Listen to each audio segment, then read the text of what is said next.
Whether you love or hate Tom Cruise or are on the fence, you have to admire his dogged work ethic and level of self-awareness.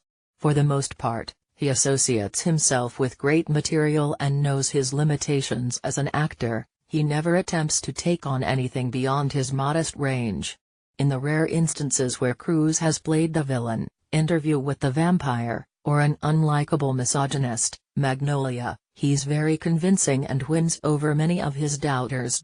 As Barry Seal in American Made, Cruise is the perfect anti-hero, an industrious but flawed opportunist who found himself in the center of a maelstrom involving drug dealers, gun runners, communists, anti-communists, cloak and dagger political operatives and literally mountains of money. According to the movie, Seal was a pilot working for TWA, and after the CIA discovered he was smuggling Cuban cigars into Canada, they decided to put his skills to better use by transporting guns to the freedom-fighting Contras in Nicaragua. The problem was the CIA didn't want to pay Seal very much, and when leaders of the Medellin cartel figured out they could hire Seal as a subcontractor, he jumped at the chance. According to almost all other reputable news sources, this is not what happened in real life, but it's close enough to uncomfortably fit into the based on a true story disclaimer at the start of the film. Had the filmmakers stuck to the whole truth and nothing but the truth, the Seal character wouldn't have been nearly as likable, and in this sort of movie, likability is everything.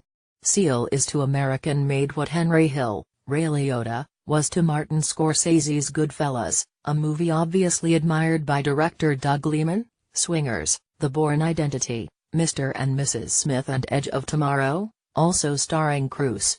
Through his use of freeze frame, repeating scenes, classic rock accompaniment, sped up and slowed down imagery, on-screen timelines, piercing gallows humor, and the breaking of the fourth wall, Liman and sophomore screenwriter Gary Spinelli, Stash House, have made the best Scorsese movie since The Departed, and one that could rightfully be compared to Goodfellas. Fans of Liman might consider this to be a left-handed compliment, but it most certainly is not. Crafting and shaping a movie that looks as if it were made by one of the greatest filmmakers of all time is not false or faint praise. While populated with a supporting cast of mostly unknowns, co-producers Liman and Cruise totally nailed it by including Domhnall Gleeson, Ex Machina, Star Wars, The Force Awakens, as Seal's mysterious CIA contact Schaefer, and Sarah Wright as Seal's wife Lucy. A doppelganger for either Alice Eve or a young Christie Brinkley, longtime sitcom staple. Wright is called on to deliver a laundry list of emotions you might expect from a spouse who is leery about the source of her husband's huge cash-only income. As Schaefer, the Oscar-caliber Gleeson doesn't quite slip into slimy/reptilian territory, as he makes it clear to Seal from the onset that he's on his own and if caught will be ignored like a rude party guest. In borrowing more than a little from his Hux Star Wars character, Gleeson Schaefer is all business yet possesses just enough casual charm to vex Seal into participating in a hostile and volatile enterprise. Many comments overheard once the preview screening was over, favorably compared American Made to Cruise's Mission Impossible franchise, which is easy to understand.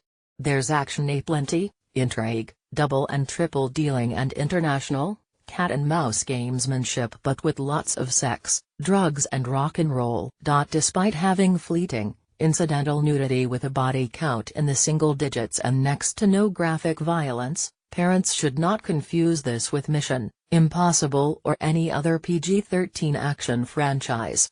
It is loaded to the gills with profanity and delves into a covert world where very few escape prison, banishment and/or death. Aside from the retooling of Seal's past, American Made provides a marvelous history lesson of what was really taking place in the highest corridors of American government during the Carter, Reagan and Bush 41 administrations.